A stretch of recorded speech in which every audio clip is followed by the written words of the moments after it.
Hey y'all, Jesse Williams here with the Southern Backwoods Oracle, coming to you for the weekly card reading. What an exciting week it is. Halloween right around the corner. Hope everyone has a fun Halloween. But in the meantime, let's do this card reading, see what the card is for the week.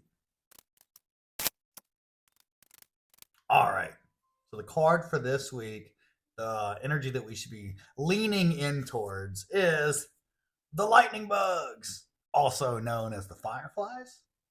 It is not a completed card. Do not have the title written on it. But as you can see, it's a skyline with some dark trees, like it's becoming night, and fireflies all over the field. What's really cool with that card, and is actually the inspiration behind that card, is back behind our barn when I was growing up, was this field. There was a creek in the middle of the woods right there. I took an old picture that I had of that field, and that is the card. I drew that field.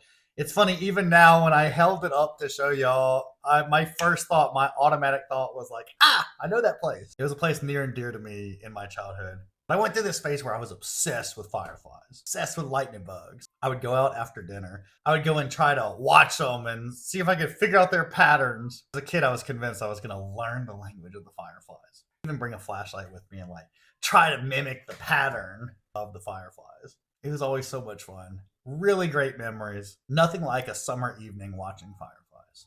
But what does this card mean for us? This card is a card that's a reminder of the magic of life.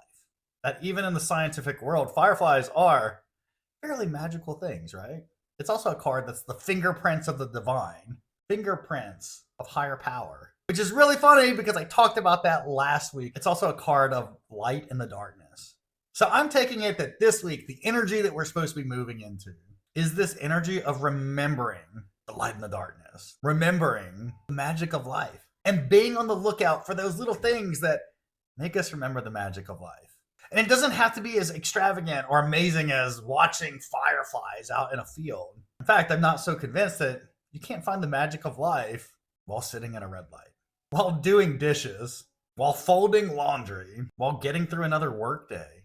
Magic is all around us. Sometimes we just have to open up our eyes to it. We have to go and sit out in that field and watch. Bring our flashlights, see if we can get involved, see if we can become part of the magic. That's your job this week.